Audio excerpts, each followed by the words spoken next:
చీదినే అమ్మ జీవితం. లైఫ్ అంతా ఈ పొలంతో జరిగిపోతుంది.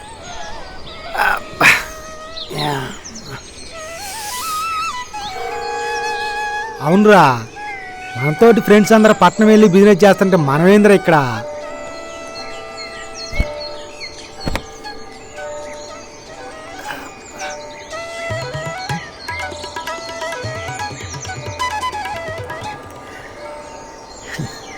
ఏరా చిన్నడా పెద్దడా?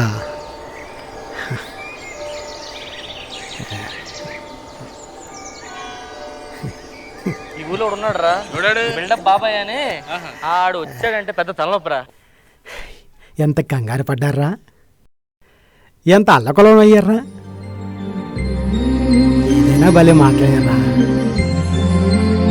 ఇలాగే ఉండాలంతే, ఇలాగే ఉండాలి. మరి ఆ ఒక్క మాటతో లేచి 2 జేబులు చేతులు పెట్టుకుని నడుచుకుంటూ వెళ్ళిపోతున్నాను. నేను ఎక్కడికి వెళ్తాను కూడా నాకు తెలియదు. పొలం పని రా, పొలం పని అంటేనే మంచిదిరా. అదిగో చూడు,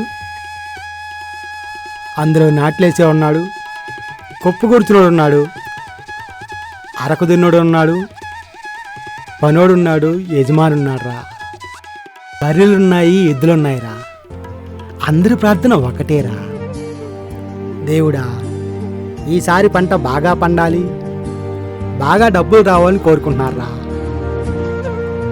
అవన్నీ చూసి దొంగ ప్రార్థన అనుకుంటున్నారా మీరు? అది కాదే, అవన్నీ నిజమైనరా. ఏమిచ్చానరా మీకు? ఆస్తులు ఇచ్చానా, అంతస్తులు ఇచ్చానా? పెద్దడా చిన్నడా?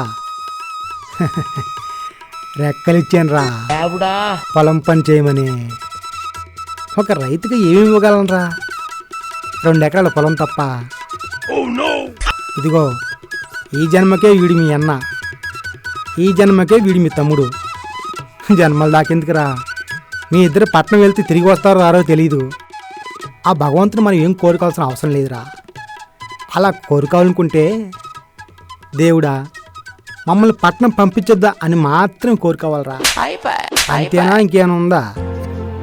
అంతే. కానీ లేచి ఆ పని చూడండి. నేను వెళ్ళి సద్దానం తీసుకొస్తే మీకు.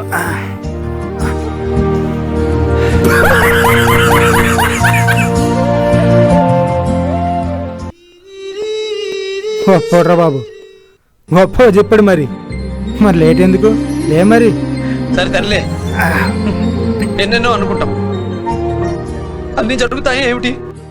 Please subscribe Dicky and Joshi Creations.